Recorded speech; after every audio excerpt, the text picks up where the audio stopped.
Cyber crime एक बहुत बड़ा चैलेंज आज की डेट में तमाम लोगों के लिए है। प्रत्येक दिन हमारे पास तकरीबन 80 से 90 कंप्लेंट्स आती हैं साइबर फ्रॉड के लिए। और ये कैसे पूरा नेक्सस काम करता है कि कैसे पता चलता है इन लोगों को कि आपके अकाउंट में कितने पैसे हैं। पर्सनली भी बात करूं तो मेरे पास भी ठगी के दिन प्रतिदिन कम से कम 6 से 7 कॉल आते हैं। नहीं, ये टारगेट कैसे करता है। डिजिटल अरेस्ट हमने देखा, बहुत सारे केसेस इसको लेके सामने आए। डिजिटल अरेस्ट नाम की कोई चीज़ नहीं है, इससे प्लीज़ कभी इसका शिकार ना। तो ऐसी कोई कॉल अगर आए कॉल आए उठाएं ना, और अगर आप उठा भी लेते हैं तो आप घबराएं ना। तो ये नंबर्स कहाँ से लेते हैं। नंबर्स के कई सारे सोर्सेज हैं। हम डिजिटल इंडिया की बात कर रहे हैं, हम तमाम चीज़ें डिजिटली कर भी रहे हैं, इतने सारे स्कैम्स हो रहे हैं। ट्रैफिक चलान्स हैं या फिर गवर्नमेंट की सब्सिडीज़ वगैरह जो आपके मोबाइल पे आती हैं, ऐसे जो भी मैसेज आते हैं वो जी नाम का एक अक्षर होता है, एक उस अक्षर के बेसिस पे आपके पास वो लिंक से आते हैं। साइबर फ्रॉड के जो भी ठगी करते हैं वो नॉर्मल नंबर से आपको वो मैसेज करते हैं। तो ऐसी कौन सी सेटिंग्स हैं जो हमें अपने फ़ोन में करके रखनी चाहिए। सोशल मीडिया छोटे छोटे बच्चे भी इस्तेमाल कर रहे हैं, पेरेंट्स खुद ही उनके अकाउंट बना रहे हैं। एक गुड इनकम सोर्स भी ये जनरेट करता ही है पेरेंट्स के लिए। ऐसी मानसिकता के साथ पैसे कमाना चाहते हैं तो बिल्कुल ही इलीगल है। किसी के साथ हो जाए साइबर क्राइम तो सबसे पहले क्या करना चाहिए। तो सबसे पहले आपको 1930 पर कॉल करें या फिर cybercrime.gov.in पर अपनी कंप्लेंट करें। But how dangerous is AI. Positive way में लेंगे तो उसका फायदा भी है, तो नेगेटिव वे में लेंगे तो उसका नुकसान भी है। क्राइम अगेंस्ट वुमेन, डिजिटली भी बहुत ज़्यादा क्राइम्स हो रहे हैं। तो ऐसे कई सारे केसेस आए हैं जहाँ पर ना केवल पुरुषों ने बल्कि महिलाओं ने भी आपत्तिजनक कमेंट्स किए हैं, फेक प्रोफाइल्स बनाई हैं, मॉब फोटोज वगैरह किए हैं, या एआई डॉक्टर्ड वीडियोस काफ़ी सारी जनरेट की है। ऐसा भी होता है क्या फ़ोन हमें हर वक्त सुन रहा है। एंड्रॉयड वर्सेस आईफोन, दोनों के अपने अलग ऑपरेटिंग सिस्टम्स हैं, दोनों के कुछ अच्छे प्रोज हैं, कुछ कॉन्स हैं। अपना फ़ोन यूज़ करें, अपने आप को भी सेफ रखें और अपने परिवार वालों को। फ़ोन को जितना कम यूज़ करेंगे उतना ही अच्छा उपयोगी फ़ोन हो सकता है। कौन सी आपको कितनी परमिशन देनी चाहिए। तो कम से कम फ़ोन में एप्लीकेशंस रखें। नमस्कार, द प्रतिमा दत्ता पॉडकास्ट देख रहे हैं आप, और आज का ये पॉडकास्ट बहुत ज़्यादा इन्फॉर्मेटिव है। इस पॉडकास्ट के ज़रिए आपको इतनी ज़्यादा नॉलेज मिलेगी, इतनी ज़्यादा अवेयरनेस मिलेगी एक ऐसे मुद्दे को लेकर जिससे हम हर रोज़ परेशान हो रहे हैं। अक्सर आप देख रहे होंगे कि बहुत ज़्यादा साइबर अटैक्स हो रहे हैं, बहुत ज़्यादा साइबर क्राइम हो रहे हैं, और आम लोग जिनको मालूम भी नहीं चलता है कि उनके साथ हो क्या गया, इतना ज़्यादा सफ़र करते हैं कि बहुत परेशानियाँ उनकी लाइफ में खड़ी हो जाती हैं। छोटे छोटे बच्चों से लेकर किस तरीके से साइबर क्राइम्स बड़ों तक को इफ़ेक्ट कर रहे हैं, किसी के पैसे कट जाते हैं। डिजिटल अरेस्ट को लेके लोगों में अवेयरनेस हालांकि है, लेकिन अभी भी बहुत सारे लोगों को इस तरीके से परेशान किया जा रहा है। कैसे ये जो हैकर्स हैं लोगों को परेशान करने की अलग अलग तरकीबें निकालते हैं, और कैसे उसका सल्यूशन हमारी हरियाणा की पुलिस कर रही है।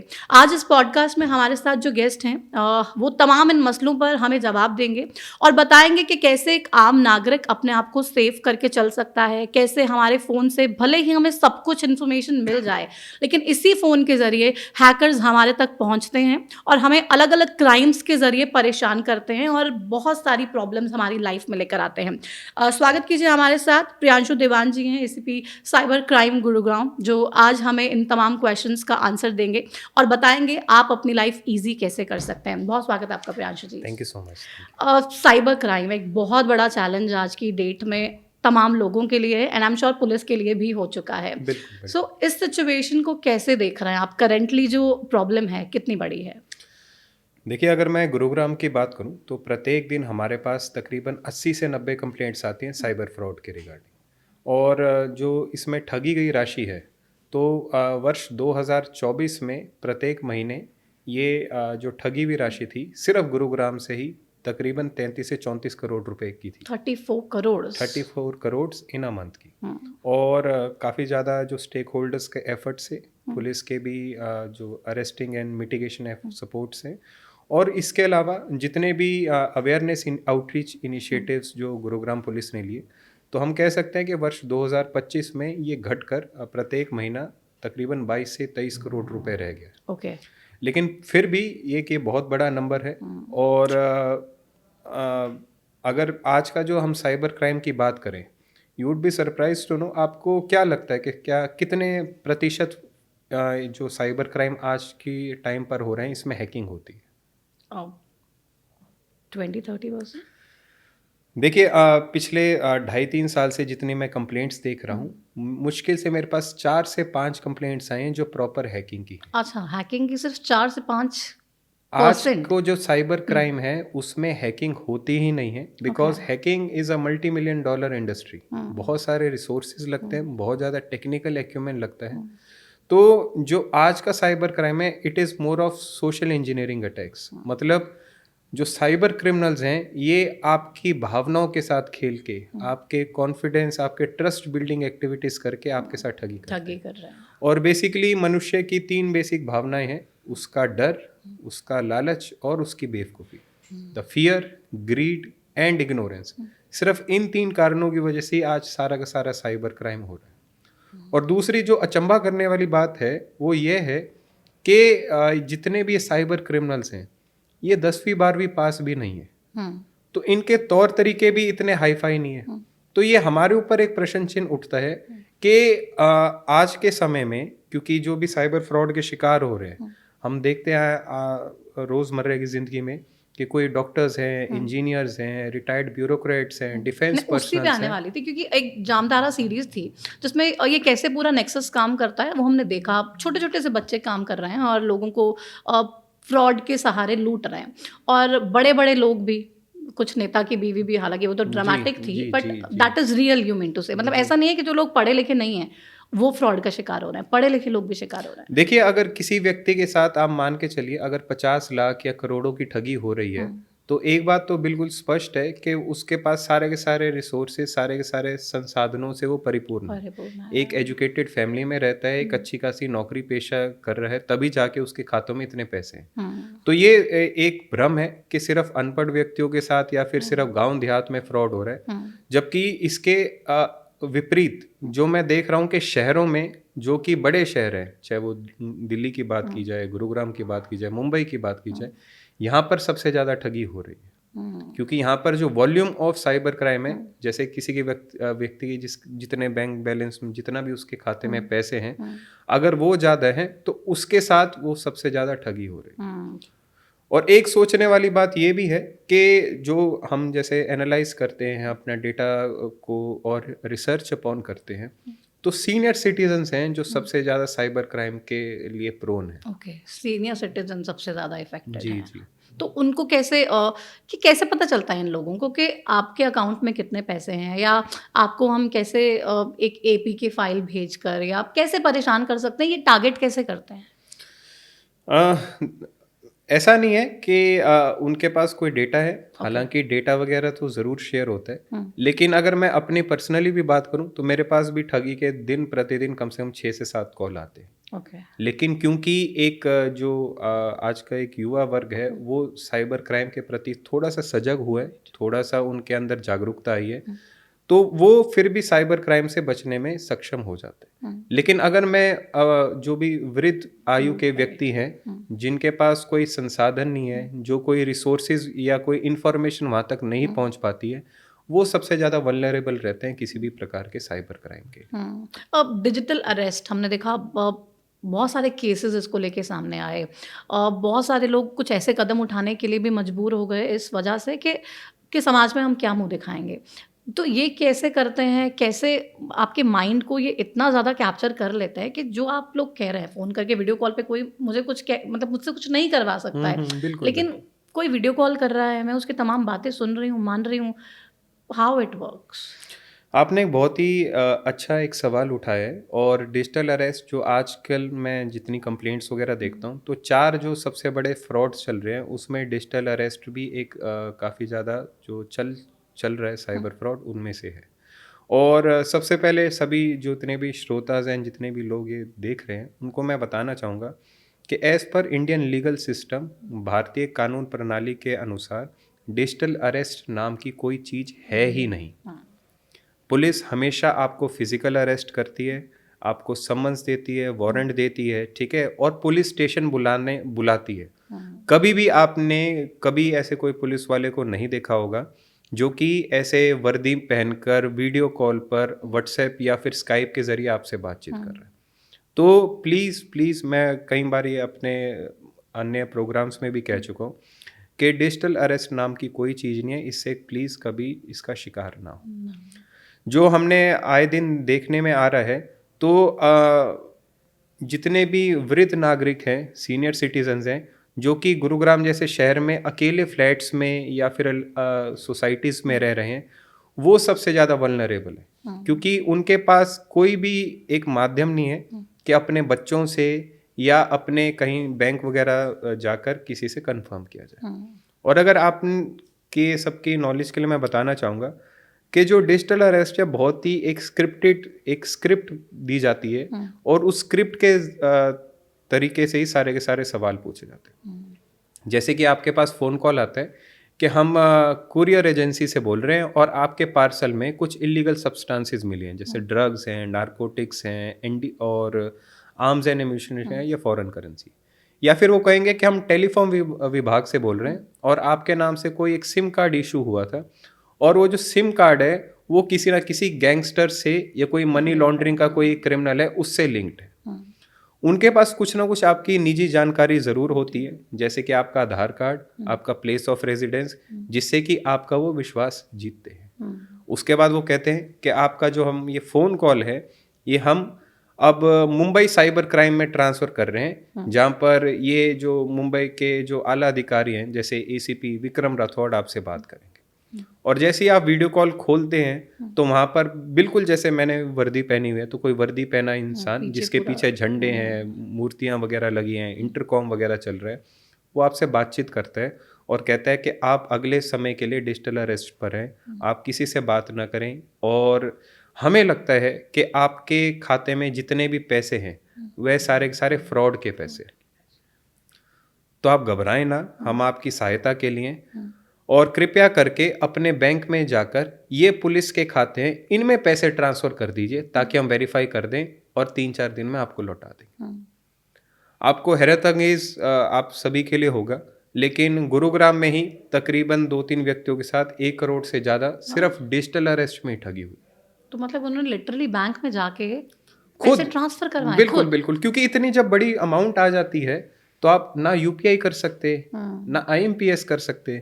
तो जितने भी हमारे पास केसेस आए हैं, स्पेसिफिकली अगर उसमें हम कुछ समानता देखें, कुछ कॉमनैलिटीज देखें, तो सारे व्यक्ति सीनियर सिटीजन है, सभी बैंक में फिजिकली गए हैं और सभी ने आरटीजीएस के माध्यम से सारे पैसे ट्रांसफर किए। तो ये लोग कुछ पैसे भी पहले अकाउंट में डालते हैं? नहीं, ये पैसे अकाउंट में नहीं डालते। मतलब ये लोग सिर्फ आपको मजबूर करते हैं कि अपने सारे पैसे आप उनके अकाउंट में डाल दें। जी बिल्कुल बिल्कुल, और डाल भी रहे हैं लोग, और लोग बिना कोई वेरिफिकेशन के, डर के मारे, मतलब ऐसा भी है कि अपने जो स्पाउस हैं, अपने पति हैं या अपनी पत्नी है, अपने बच्चे हैं, अपने रिश्तेदार हैं, उनसे भी बात नहीं कर रहे, और एक अनजान फोन कॉल पर जाके खुद पैसे ट्रांसफर कर रहे। तो मतलब is it related to mind basically? ये कुछ ऐसा, जैसे मैंने आपको कहा कि ये सारे के सारे जो आजकल साइबर क्राइम है, सोशल इंजीनियरिंग अटैक्स है, तो डर का मैंने तो आपको बहुत संक्षिप्त में बताया, लेकिन जैसे हमने कई केसेस देखे हैं जिसमें हफ्ते हफ्ते लोग वीडियो कॉल पर ही सामने, कि अगर आप टॉयलेट भी जाएंगे तो उनकी परमिशन से लेके जाएंगे। ऐसा भी हो रहा है? ऐसा भी हो रहा है, और अभी हमारे पास एक केस आया था जहाँ पर मुंबई में किसी एक वृद्ध नागरिक के साथ तकरीबन 25 करोड़ रुपए साइबर की ठगी हुई, इसी डिजिटल अरेस्ट में। अब इसमें हैरत अंगेज करने वाली मैं 2 बातें आपको बताऊंगा। पहले तो जो भी श्रोता हैं, जो भी ये बातें सुन रहे हैं, मैं उनको यही कहूँगा कि अगर आपके घर में आपके माता पिता हैं जो एक वृद्ध नागरिक हैं, तो उनके खातों को प्लीज़ ज़रूर चेक करें। अगर आप किसी कारणवश उनसे अलग रहते हैं तो उनसे ज़रूर वार्तालाप रखें, उनको ये बताएं कि डिजिटल अरेस्ट नाम की कोई चीज़ नहीं होती। इसी संदर्भ में अभी एक बढ़िया केस आया था गुरुग्राम में, जहाँ पर एक अधेड़ उम्र के व्यक्ति बैंक में जाते हैं और कहते हैं कि 6 करोड़ रुपए उस खाते में ट्रांसफ़र कर दीजिए। मैं सराहना करूँगा उस बैंक की, उनके रिलेशनशिप मैनेजर्स की, कि उनको इस चीज़ के बारे में पता था और उनके कहने के बावजूद भी उन्होंने पैसे नहीं ट्रांसफ़र किए और पुलिस को सूचना दी।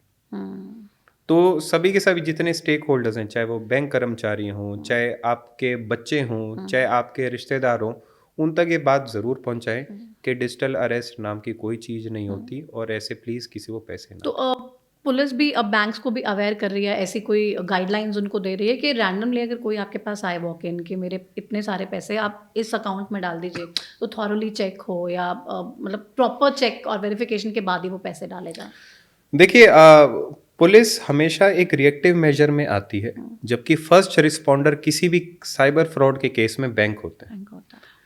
और सभी बैंक्स अपने जो क्लाइंट्स हैं उनको एक ट्रस्टेड क्लाइंट्स कहते हैं, उनके साथ एक फिड्यूशरी रिलेशनशिप एंजॉय करते हैं। तो बैंक वालों के पास सभी का सभी सारा जानकारी होती है, सभी इंफॉर्मेशन होती है कि ये व्यक्ति का चाल चलन कैसे है, as well as when I am talking about his financial movements. Transaction या कि क्या क्या कब कब कितनी करी है। बिल्कुल, अगर कोई व्यक्ति सपोज महीने में 10,000 या 20,000 ही विड्रॉ कर रहा है और एकदम आपके बैंक में जाके कह रहा है कि जी मुझे 6 करोड़ रुपए निकालने हैं या मुझे 50 लाख रुपए निकालने हैं, तभी आपको चौकन्ना हो जाना चाहिए कि ये व्यक्ति क्या पता किसी साइबर ठगी का शिकार हो रहा हो। राइट।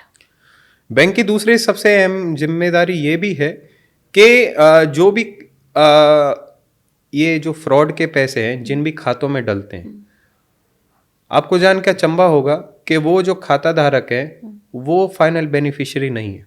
अच्छा। जो हमारे ट्रेडिशनल क्राइम होते थे, जो पुराने जो हमारे जुर्म वगैरह होते थे, उसमें हम देखते थे कि किसी व्यक्ति ने अगर किसी के साथ ठगी की और अपने खातों में पैसे डलवा लिए, तो वो व्यक्ति उस ठगी हुई राशि का मालिक होता था। पुलिस उसको पकड़ती थी, उससे रिकवरी इफेक्ट करती थी। जितने भी खाते पूरे भारत में आ रहे हैं, ये सारे के सारे म्यूल अकाउंट्स इनको कहा जाता है, या भाड़े के खाते। मतलब कोई रिक्शा चालक है, कोई छोटा मोटा दुकानदार है, किसी की छोटी मोटी साइकिल पंचर लगाने की दुकान है, और उसके नाम पर कई बैंक्स में खाते खुल गए, और उन खातों में अगर आप देखेंगे तो करोड़ों की ट्रांजैक्शंस का लेन देन हो रहा है बहुत रियल टाइम। मतलब अगर मैं अभी समय की बात करूं कि सपोज 12 बजे अगर उस खाते में 1 करोड़ आए हैं, तो आपको जान के अचंभा होगा कि 12:05 तक तो 1 करोड़ आगे 6-7 खातों में ट्रांसफर भी हो जाते हैं।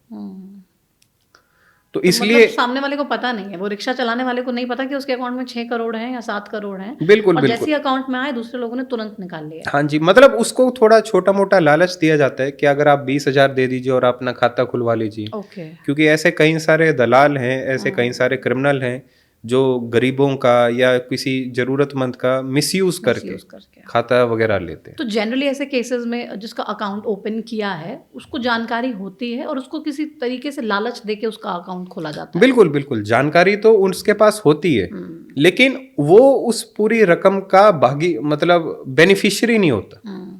तो पुलिस के लिए कितना बड़ा चैलेंज होता है ये ट्रेस करना। और अब किसी रिक्शा वाले के अकाउंट में पैसे हैं तो वो क्या ये बताएगा कि मुझे किसने मजबूर किया, किसने मेरा फेक अकाउंट खुलवाया, और क्या वो चेन है? अगर मैं साइबर पुलिस की थोड़ी सी वर्किंग आप सबके समक्ष रखना चाहूँ और एक लाइव केस स्टडी या कोई इलस्ट्रेशन के साथ आपको बताऊँ, तो आपको अचंभा होगा। जैसे अब तकरीबन 2 महीने पहले मेरे पास एक सीनियर रिटायर्ड ब्यूरोक्रेट आते हैं जो डिजिटल अरेस्ट में 60 लाख रुपए गवा देते हैं। उनके हम खाते की ट्रांजैक्शंस देखते हैं तो उनके खाते से 4 विभिन्न खातों में पैसे उसी टाइम ट्रांसफर हो जाते हैं। उन 4 खातों से आगे फिर तकरीबन 22 खातों में वो सारे पैसे ट्रांसफर होते हैं, और उन 22 खातों से आगे तकरीबन 600 खातों में आगे पैसे ट्रांसफर हो जाते हैं।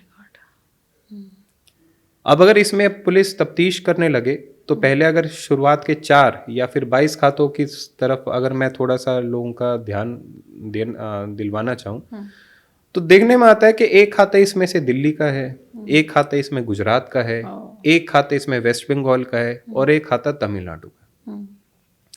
जब पुलिस वहाँ पर रेड करती है और सारी की सारी समस्याओं से एक अनजान व्यक्ति को ढूंढने निकलती है, तो सामने पता चलता है कि कोई म्यूल अकाउंट धारक ही है जो कि फाइनल बेनिफिशियरी नहीं है। उसको अरेस्ट करती है, उससे आगे जो अकाउंट एग्रीगेटर उस तक पहुंचती है, उससे आगे पहुंचती है। तो कई बार केसेस में हमारे पास आता है कि ये जो खाता है ये सारे का सारे टेलीग्राम पे बेच दिए गए। अच्छा। टेलीग्राम पर जो म्यूल अकाउंट्स की एक कालाबाजारी बहुत बड़े पैमाने पर चल रही है, और समय समय पर हमने सारे के सारे जो इंटीमीडियरीज हैं, चाहे वो व्हाट्सएप है, चाहे फेसबुक है, चाहे टेलीग्राम है, इन पर नकेल कसने की भी हर संभव प्रयास किया। इससे भी ज़्यादा एक जो भयानक समय है वो ये है कि जितने भी पैसे अलग अलग खातों में ट्रांसफ़र करते हैं, टेक्निकल टर्म्स में हम इसको मनी रोटेशन और मनी पार्किंग कहते हैं। ओके। कि पूरे भारत में अलग अलग खातों में पैसे डालना और उसके बाद कुछ कुछ पैसे कहीं कहीं पर उनको पार्क करना। ये सारे के सारे पैसे क्रिप्टो करेंसी के माध्यम से साउथ ईस्ट एशियन नेशंस में चले जाते हैं। गुरुग्राम पुलिस की एक बहुत बड़ी उपलब्धि थी जब हमने लाओस, कंबोडिया और म्यांमार से पिछले तकरीबन 3 महीने में हमने 12 लोगों को पकड़े। तो लोगों को ये जान के भी अचंभा होगा कि जो भी आपसे डिजिटल अरेस्ट में जो वर्दी में पहन के जो आपसे बात कर रहा है वो भारत में रह के बात नहीं कर रहा है। अच्छा। ये सारे के सारे डेडिकेटेड कॉल सेंटर्स हैं जो बड़े बड़े गगनचुम्बी बिल्डिंग्स हैं, कभी इंडस्ट्रियल बिल्डिंग्स हैं जो कि मैंगो पार्क कंबोडिया में और गोल्डन ट्रायंगल लाओस में और शिकोको और म्यावादी ऐसी 2 जगह हैं म्यांमार में। ऐसी जगहों पे तकरीबन 20 से 30 हज़ार भारतीय हैं और पाकिस्तानी मूल के भी व्यक्ति हैं, नेपाली भी हैं, इंडोनेशियन भी हैं और इनके लीडर्स जो हैं वो सारे के सारे चाइनीज़ मूल के व्यक्ति हैं। तो जैसे एक नॉर्मल कंपनी में लोगों को टारगेट दिए जाते हैं, लोगों को उनके सैलरी वगैरह दी जाती है, तो इन लोगों को वहाँ पर बिठाया जाता है कि आप पूरे भारत में अपनी ठगी का पूरा जो जाल है वो बिछाओ। तो मतलब ये पूरा एक नेक्सस है, जैसे पूरे इंडिया में फैला हुआ है और ये एक ही ब्रांच के अंडर काम कर रहे हैं सब। एक ब्रांच नहीं है, लेकिन जितना हमने, जैसे मैंने आपको पहले बताया कि वहाँ पर कई सारे हज़ारों के तादाद में कॉल सेंटर्स हैं और वहाँ पर तकरीबन 20 से 30 हज़ार भारतीय, पाकिस्तानी, नेपाली और वहाँ और देश के लोग हैं जो कि जैसे वहाँ पर काम बटा हुआ है। जैसे लाइन 1 है, लाइन 1 का काम है कि आपको लोगों को कॉल करके एक स्क्रिप्ट बोलनी है। जितने लोग उस लाइन 1 में डर जाते हैं उनको फिर लाइन 2 में ट्रांसफ़र किया जाता है जहाँ पर पाकिस्तानी मूल के वासी हैं जो वर्दी पहनते हैं और वर्दी पहन के आपको डराना और धमकाने का काम करते हैं। जैसे कोई डर जाता है तो उसके डर को और ज़्यादा संकुचित करने के लिए लाइन 3 में कोई पुलिस या ईडी या फिर सीबीआई या फिर आजकल देखा गया है कि हाई कोर्ट और सुप्रीम कोर्ट के भी वर्दी वगैरह पहन के लोग उनको डराते हैं। और जब एक व्यक्ति को विश्वास हो जाता है कि हाँ भाई यार ये तो एक जो व्यक्ति है ये ठगी में हमारा शिकार होने वाला है, तो लाइन 4 में चाइनीज व्यक्ति आते हैं जो उनको डायरेक्ट करते हैं कि अपने बैंक में जाके इस पर्टिकुलर खाते में अपने पैसे ट्रांसफर। तो ऐसी कोई कॉल अगर आए तो क्या करना चाहिए एक व्यक्ति को? देखिए, अगर ऐसी कॉल आए तो कभी भी उसको उठाएं ना, और अगर आप उठा भी लेते हैं तो आप घबराएं ना। आज से 1-2 पीढ़ी पूर्व हमारे जो माता पिता होते थे या फिर हमारे वरिष्ठ जो भी सदस्य होते थे परिवार में, वो ये कहते थे कि बच्चों अनजान व्यक्ति से कभी टॉफी चॉकलेट नहीं लेनी, क्या पता उसमें जहर हो, क्या पता उसमें कुछ नशीला मतलब ये तो हर पेरेंट्स बच्चों को सिखाते हैं, हमें भी बचपन में यही पापा मम्मी ने सिखाया। बिल्कुल बिल्कुल बिल्कुल। तो आज के समय में युवा पीढ़ी को एक जिम्मेदारी लेनी पड़ेगी, एक निश्चय करना पड़ेगा कि अपने जो भी घर में वरिष्ठ नागरिक हैं, उनके दादा दादी हैं, नाना नानी हैं, या फॉर डेट मैटर माँ बाप जो आपसे दूर रह रहे हैं, उनको ये बताना है कि कोई भी अनजान कॉल आए, चाहे वो पुलिस विभाग से आए, चाहे बिजली विभाग से आए, चाहे और किसी भी विभाग से आए, उसको प्लीज़ ना उठाएं। और अगर उठा के वो कह रहे हैं कि आपको डिजिटल अरेस्ट कर रहे हैं या आपको अरेस्ट कर लेंगे, या सपोज आपके नाम पर कोई 2G सिम इशूड है, कोई पार्सल बुक है, तो उसको बुक करके कह दें कि भाई एक बार पुलिस वालों से बात कर लो, मेरा नियरेस्ट पुलिस स्टेशन ये है, वहाँ से अगर कोई इंटीमेशन आए तो ही मैं। तो मतलब जनरली जो अननोन कॉलर्स हैं उनकी कॉल को इग्नोर ही करें तो बेटर है। बिल्कुल बिल्कुल। अगर किसी को ज़रूरी होगा तो मैसेज कर लेगा। अगर आप मैसेज करने के बाद आपको लग रहा है जेन्युइन है और आप बात कर रहे हैं, फिर आपको लग रहा है कि नहीं जेन्युइन नहीं है, कुछ गड़बड़ है, तो आप काट दीजिए। पुलिस से किसी तरीके का कोई खतरा नहीं है। पुलिस की तरफ से कभी भी किसी को कभी कॉल नहीं आएगा और कभी ऐसे वीडियो कॉल करने के लिए विवश नहीं किया। पुलिस को पकड़ना होगा तो घर आ जाएगी, आपके दफ्तर आ जाएगी, लेकिन डिजिटल अरेस्ट किसी भी तरीके से। मैं अगर आपको एक पर्सनल एग्जांपल बताऊं तो मेरे पास भी ऐसे एक बार फोन आया था कि जी हम सीबीआई से बोल रहे हैं और आपका जो सिम कार्ड है ये इलीगल गतिविधियों में है, तो अब हम आपको डिजिटल अरेस्ट कर रहे हैं, ठीक है, और ये वीडियो कॉल आप एक्सेप्ट कर लीजिए। तो जैसे वीडियो कॉल पर एक्सेप्ट करके उधर भर दिया और इधर भर दिया, तो उसी टाइम वो फोन कट भी गया था। ओके। तो उनके पास एक निश्चित टारगेट्स हैं, जैसे 100 कॉल करनी है राइट। और 100 में से ज़्यादा से ज़्यादा लोगों को ठगी करनी है। तो ये नंबर्स कहाँ से लेते हैं लोगों के? देखिए, नंबर्स के कई सारे सोर्सेज हैं, कई सारे ओपन प्लेटफॉर्म्स पे भी अवेलेबल हैं, और आज के समय में मैं कहना चाहूँगा कि जो भी हम डेटा प्राइवेसी की बात करते हैं, डेटा प्राइवेसी ग्राउंड पर है नहीं। आप जैसे कहीं पर शॉपिंग करते हैं या फिर आप कहीं पर सपोज मूवी देखते हैं या ब्लिंकिट वगैरह करते हैं, तो हर जगह आप अपना नंबर वगैरह शेयर करते हैं, नंबर, एड्रेस, एवरीथिंग। और ये सारे के सारे प्लेटफॉर्म्स पर कहीं जगह हैकिंग हो जाती है, कहीं जगह ये नंबर बेचे भी जाते हैं, और वहाँ से सारा टारगेटेड अटैक्स होते हैं। तो हम पूरे सिस्टम को तो नहीं बदल सकते, लेकिन हम ये ज़रूर कर सकते हैं कि हम अपने परिवार को, अपने परिजनों को साइबर क्राइम के प्रति सुरक्षित रखें। डिजिटल अरेस्ट के बारे में बहुत ही डिटेल कन्वर्सेशन हमने की है, आई एम श्योर लोगों को काफ़ी बेनिफिट भी इससे मिलेगा। इसके अलावा क्या क्या तरीके होते हैं? मैं चाहती हूँ अगर हम एक एक करके उन तमाम तरीकों पे बात कर लें कि लोगों के अकाउंट्स को हैक किया जा रहा है, उनको ट्रबल किया जा रहा है, या साइबर क्राइम जिसके द्वारा किया जा रहा है। सबसे बड़ा डिजिटल अरेस्ट के बाद कौन सा वो तरीका अपनाते हैं? देखिए, जो सबसे ज़्यादा मैं वॉल्यूम की बात करूँगा, जो सबसे ज़्यादा संख्या में फ्रॉड हो रहा है वो आपका हाइपरलिंक बेस्ड फ्रॉड है। आपने कई बार सुना होगा कि बिजली बिल ना भरने का एक फ्रॉड आ रहा है, इलेक्ट्रिसिटी बिल फ्रॉड है, या एमसीजी का वाटर बिल का फ्रॉड है, या फिर क्रेडिट कार्ड फ्रॉड्स हो रहे हैं कि आपके क्रेडिट कार्ड की लिमिट्स बढ़ाएं, या फिर केवाईसी अपडेट फ्रॉड हो रहे हैं, या इंश्योरेंस एजेंसी के प्रीमियम के फ्रॉड हो रहे हैं, या फिर आपके पास वो फ्रॉड आता है कि ये जो आपका शादी का कार्ड आया, शादी के कार्ड में वो लिंक आ गया। अगर मैं आपको बताऊं कि सारे के सारे फ्रॉड्स के रचयिता एक ही हैं और एक ही जगह से कर रहे हैं, तो आपको अचंभा होगा। ये सारा का सारा फ्रॉड जो चल रहा है, ये सारा का सारा फ्रॉड जमतारा से चल रहा है। अच्छा। And when I am talking about Jamtara, Jamtara is not just a district, बल्कि कई आसपास के ज़िले हैं जिसमें देवघर, देवगिरी, वारसलीगंज, बिहार शरीफ, हावड़ा, 24 परगना और कोलकाता जैसे ज़िले हैं, जो एक कंटिग्यूस बेल्ट है झारखंड, बिहार और बंगाल की, जहाँ से सारा का सारा फ्रॉड चल रहा है। इनकी बहुत ही एक सिंपल सी रीत है कि आपके पास ये एसएमएस करते हैं या फिर एक व्हाट्सएप मैसेज करते हैं, और व्हाट्सएप मैसेज पे करते हैं कि आपके suppose credit card points expire हो रहे हैं, और उस लिंक पर क्लिक करती, एक नीले रंग का लिंक होता है जिसको हम टेक्निकल भाषा में हाइपर लिंक कहते हैं। उस लिंक पर क्लिक करने से, या फिर जैसे शादी का कार्ड की मैंने आपसे जिक्र किया, उस वैसा भी कोई लिंक होते हैं, उन लिंक्स पे क्लिक करने से आपके मोबाइल में एक .apk फाइल इंस्टॉल हो जाती है, और छोटी मोटी एपीके फाइल नहीं, एक रिमोट एक्सेस एप्लीकेशन इंस्टॉल हो जाता है जिसको हम एनीडेस्क या फिर टीम व्यूअर कहते हैं। तो पूरा फोन क्लोन हो जाता है। तो सारा का सारा फोन, आपकी जो स्क्रीन है वो स्क्रीन शेयरिंग हम इसको कहते हैं। स्क्रीन शेयरिंग झारखंड में बैठा व्यक्ति देख पाता है, और उसके बाद वह आपसे फोन कॉल करता है कि मैं बिजली विभाग से बोल रहा हूँ, आपका बिजली का बिल हम भर देंगे, या फिर मैं बैंक अधिकारी बोल रहा हूँ, हम आपका क्रेडिट कार्ड चेंज कर देंगे, या फिर मैं शादी वगैरह से बोल रहा हूँ उसका। तो उस लिंक पे क्लिक करने के बाद वो आपको कहता है कि 1 या 2 रुपए का चार्ज कर दीजिए, या फिर कोई एक फॉर्म भर दीजिए।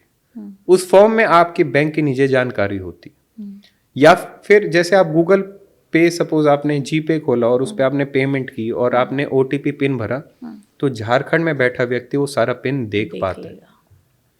और जैसे आप अपना फोन साइड पे रखते हैं, तुरंत आपके पास मैसेज आने लगते हैं कि your account has been credited,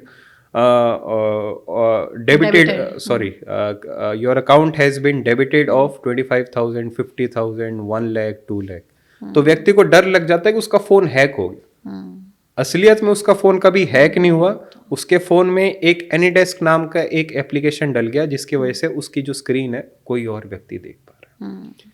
इसके बचाव का बहुत ही एक सिंपल तरीका है कि कोई भी आपके पास ऐसा फोन पे मैसेज आए या व्हाट्सएप मैसेज आए जो कि ट्रैफिक चालान का हो, बिजली विभाग का हो, एमसीजी पाइपलाइन का हो, जो कि एक नीले रंग के लिंक पर क्लिक करने के लिए आपको विवश करे, तो उस लिंक पर कभी भी क्लिक ना करें, और कोशिश हो तो ऐसे जो भी मैसेज आ रहे हो उनको हम डिलीटेड रखें। तो किस रंग का अगर लिंक हो, हाइपर लिंक हो, कि वो जेन्युइन है, ऐसा भी कुछ रहता है? देखिए, इसमें कई सारे टेलीकॉम सर्विस प्रोवाइडर्स हैं, जैसे एयरटेल ने अभी सारे लिंक्स वगैरह बंद किए हैं अपने जो भी मैसेज सर्विस है, तो लोगों की सुरक्षा के लिए, साइबर सुरक्षा के लिए मैं उनको ये बताना चाहूँगा कि किसी भी लिंक पर कभी क्लिक ना करें, किसी भी लिंक पे। क्योंकि हमने बैंक से भी बार बार बातचीत की है, कोई बैंक कभी आपको लिंक पर क्लिक करने के लिए विवश नहीं नहीं करा, करता। लेकिन ये बहुत बड़ी प्रॉब्लम हो गई। आप देखिए हर जगह पे तो हम डिजिटल इंडिया की बात कर रहे हैं, हम हर कुछ डिजिटलाइज कर रहे हैं। अब चालान भी आप लोग कैमरास के जरिए धड़ाधड़ तमाम व्हीकल्स के कर देते हैं और जी फिर फ़ोन पे आ जाते हैं। जी वही हमें साइट खोलनी होती है, उसमें जी दिख जाता है कितने व्हीकल के जी कौन से चालान है। तो ये बड़ा मुश्किल नहीं है कि भाई एक इंसान कैसे फिगर आउट करे। हम डिजिटल इंडिया की बात कर रहे हैं, हम तमाम चीज़ें डिजिटली कर भी रहे हैं, बट देन दूसरी तरफ आप देखिए इतने सारे स्कैम्स हो रहे हैं। थोड़ा सा मैं टेक्निकली आपको बताना चाहूँगा। जो भी सपोज ऐसे ट्रैफिक चालान्स हैं या फिर गवर्नमेंट की सब्सिडीज़ वगैरह जो आपके मोबाइल पे आती हैं, ऐसे जो भी मैसेज आते हैं वो जी नाम का एक अक्षर होता है, एक उस अक्षर के बेसिस पे आपके पास वो लिंक से आते हैं। ओके, ओके, और जो भी ये साइबर फ्रॉड के जो भी ठगी करते हैं वो नॉर्मल नंबर से आपको वो मैसेज करते हैं। ओके। फिर भी अगर किसी को कोई भी संशय हो रहा हो, क्योंकि बहुत टेक्निकली है, जैसे आपने बिल्कुल सही पॉइंट आउट किया कि डिजिटल इंडिया की तरफ हम जब बढ़ते जा रहे हैं तो निश्चित है कि कुछ जो एंटी सोशल एलिमेंट्स है उसमें साइबर क्राइम की भी वो दुविधा डालने की कोशिश करते हैं। तो घर में जो भी पढ़ा लिखा हो या फिर जो भी साइबर लिटरेट हो, जिसको डिजिटल मीडियाज के बारे में ज़्यादा पता है, चाहे आपके बच्चे हैं चाहे आपके पोता पोती हैं, उनको ज़रूर एक बार लिंक दिखा दें। और देश में देखिए कभी भी ऐसा नहीं हुआ कि सपोज बिजली का बिल अगर आपने उसी क्षण नहीं भरा तो आपकी बिजली काट दी जाएगी, या फिर सपोज आपने बैंक का केवाईसी अपडेट उसी टाइम नहीं किया तो आपका बैंक बंद कर दिया जाएगा। ये सारे डराने के और लोगों को बहकाने के मसले हैं जिनकी वजह से लोग ठगी में जाते हैं। तो कृपया करके ऐसे कोई भी नीले रंग के लिंक को कभी भी क्लिक नहीं ना करें। करें। जैसा कि आपने कहा कि तमाम ये चीज़ें हैं और इसका लोगों को ध्यान दे रखना चाहिए। लेकिन एक इसमें सवाल और भी है कि हम तो ये सोच रहे हैं कि चलिए ठीक है, अब इतनी सारी ऐप्स भी आ गई हैं, हमें कोई पेमेंट करनी है तो कोई जीपे से कर देता है, कोई पेटीएम से कर देता है, कोई भीम ऐप से कर देता है। बहुत सारी ऐप्स हैं, अलग-अलग ऐप्स हैं, लोगों को अलग-अलग डिस्काउंट्स देती हैं, अलग-अलग गिफ्ट्स देती हैं, कार्ड्स देती हैं कि भई आप हमारी ऐप से पेमेंट करेंगे तो ये आपको बेनिफिट मिलेगा। तो ऐसी भी कोई सेफेस्ट ऐप है जिससे हम अगर पेमेंट कर रहे हैं तो हमारा डेटा इज़ सेफ, हमारी आइडेंटिटी इज़ सेफ, हमारी पर्सनल इन्फॉर्मेशन सेफ है? मतलब कुछ ऐसी ऐप भी आप रिकमेंड करेंगे कि भाई दिस इज़ दी सेफेस्ट, और अगर आप किसी भी XYZ पे जाओगे तो आपका डेटा कॉम्प्रोमाइज़ हो सकता है? देखिए जो अमेरिका में जो FBI है और जो उनके फेडरल कोर्ट्स हैं, उन्होंने जो फेसबुक के जो ओनर हैं, जो CEO हैं, मार्क जकरबर्ग है, उनसे एक चीज़ पूछा कि अगर मैं कोर्ट से अपने घर पर जाऊंगा तो क्या फेसबुक ये डेटा अपने पास स्टोर करता है? आपको जान के अचंभा होगा कि जो उनके ओनर हैं फेसबुक के, मार्क जकरबर्ग, उन्होंने कहा हाँ जी ये स्टोर होता है। तो ये बहुत बड़ी मिथ है कि कोई भी जो ये प्लेटफॉर्म्स हैं ये आपका डेटा जो है प्रिजर्व नहीं करते। सब कोई कर रहे हैं। जितने भी, चाहे आप एक नॉर्मल व्यक्ति अगर ये सोचेगा कि गूगल नाम की इतनी बड़ी कंपनीज हैं, हम देखते हैं कि IIT से, IIM से बहुत बड़े पैकेज से लोगों के यहाँ पर रिक्रूटमेंट होती है। तो गूगल का रेवेन्यू सोर्स क्या है? वो आपका डेटा ही तो है। तो गूगल आपकी लोकेशंस, आपकी फ़ोटोज़, आपकी वीडियोस, आपका डेटा, आपके पासवर्ड सारे के सारे अपने पास सिक्योर करती है और समय पर ये कहीं ना कहीं पर शेयर भी करते हैं जिससे उनको रेवेन्यू जनरेट हो। ये तो अभी आपने पासवर्ड शेयर करने की बात की है, और आजकल हम जैसे लोग तो याद कर नहीं सकते। अगर मतलब मैं अपनी मम्मी से कुछ पूछूं तो मेरी मम्मी को हर किसी का फ़ोन नंबर, हर किसी का डेट ऑफ बर्थ, सब कुछ याद है। अब हम तो याद कर नहीं सकते, हमें तो कुछ भी पासवर्ड होता है तो हम फ़ोन में ही सेव करते हैं। सो मतलब बिल्कुल सेफ नहीं है। वही मैं कहना चाह रहा हूँ कि ऐसे कोई स्मार्ट नहीं बनेगा अगर वो 20-25 एप्लीकेशन शॉपिंग के अपने मोबाइल में इंस्टॉल करेगा और सोचेगा यहाँ से भी डिस्काउंट ले लूँ, यहाँ से भी ले लूँ, यहाँ से भी ले लूँ। आपको क्या लगता है कि वो 100 रुपये के डिस्काउंट के लिए क्या क्या आप अपना डेटा को कॉम्प्रोमाइज कर रहे हैं? और कभी ना कभी ये कंपनीज या फिर तो इनका डेटा ब्रीच भी हो जाता है, जैसे हमने कई बार देखा है कि इनकी कंपनीज के डेटा ब्रीच होते हुए, या फिर अनएथिकल प्रैक्टिसेस में भी कंपनीज अपना डेटा बेच देती है। तो ऐसी कौन सी सेटिंग्स हैं प्रियांशु जी जो हमें अपने फ़ोन में करके रखनी चाहिए कि मिनिमम स्कोप हो डैमेज का? देखिए, भारत सरकार द्वारा एक M कवच 2 नाम का एक एप्लीकेशन आया है ये सिर्फ भारत सरकार ने अपने जो भारतीय नागरिक हैं उनके लिए निकाला है। तो ये सारे के सारे जो अनवेरिफाइड एप्लीकेशंस हैं या कोई डेटा ब्रीच है, इसके बारे में आपको उसी टाइम पर जानकारी दे देता है। एम कवच 2। तो आप हमेशा, मैं लोगों से कहना चाहूँगा कि अपने मोबाइल में एक एम कवच 2 एप्लीकेशन ज़रूर रखिएगा। और जितने भी लोग हैं जो कि युवा पीढ़ी से हैं या फिर महिलाएं हैं, उनको मैं यही बताना चाहूँगा, कभी इंस्टाग्राम पर शॉपिंग ना करें। ओके। क्योंकि ये कई सारे जो पेजेस हैं ये सारे फर्जी पेजेस होते हैं। ठीक है, आपको ये नहीं पता होता कि कौन सा पेज जेन्युइन है, कौन सा जेन्युइन नहीं है, और उसके बाद आप पेमेंट करके फिर सोचते हैं कि प्रोडक्ट्स आते ही नहीं है। प्रोडक्ट्स आते नहीं। तो जो भी मार्केट में, मैं किसी भी पर्टिकुलर कंपनी को ना प्रमोट करूंगा ना मार्केट करूंगा, लेकिन जो 2-3 बड़ी कंपनीज हैं जिनके एप्लीकेशंस के बारे में आपने सुना भी हुआ हो, चाहे वो चीज़ 100 रुपये ज़्यादा की हो, लेकिन वहीं से ही खरीदे। राइट। अपने डिस्काउंट के चक्कर में इंस्टाग्राम से शॉपिंग करेंगे या फिर 20-25 एप्लीकेशंस डाउनलोड करेंगे, तो वो आपको ही आने वाले समय में हानिकारक हो सकता मतलब छोटे फायदे के लिए बड़ा नुकसान बिल्कुल भी ना करवा लें हम बिल्कुल, अपना। आजकल व्हाट्सएप, फेसबुक, इंस्टाग्राम, ये 3 ऐसी चीज़ें हैं जो दिन भर बड़े भी यूज़ कर रहे हैं, बच्चे भी यूज़ कर रहे हैं, यूथ भी यूज़ कर रहा है, और इसके बिना तो कह रहे हैं ज़िंदगी इनकम्प्लीट हो गई है। लेकिन बार बार व्हाट्सएप ये कहता तो है, हम आपकी बात सुन नहीं रहे हैं, एंड टू एंड एनक्रिप्टेड है, कोई इन्फॉर्मेशन, कोई डेटा कहीं पे जा नहीं रहा है, हम कोई स्टोर नहीं कर रहे हैं, बट आपको लगता है कि सच है ये? देखिए, एंड टू एंड इंक्रिप्शन का व्हाट्सएप प्रॉमिस तो ज़रूर करता है, लेकिन फिर मैं वही कह रहा हूँ कि सपोज आप कोई ग्रुप में जुड़े हैं या कभी किसी से चैट वगैरह कर रहे हैं, ठीक है, अगर उसका फ़ोन कॉम्प्रोमाइज़ हो गया तो आपका डेटा ब्रीच हो ही सकता है।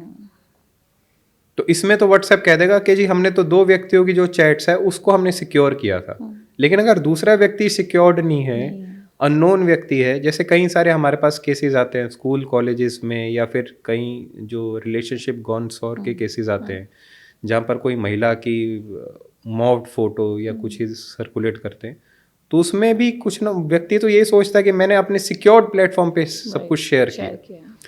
लेकिन कभी ये जो डेटा लीक्स होते हैं, डेटा ब्रीच होते हैं, उसमें कहीं ये जो डेटा इधर उधर बिकता है या बट जाता है, डार्क नेट पर ये सारा का सारा चला जाता है, तब किसी ना किसी व्यक्ति को आकस्मिक नुकसान तो होता ही।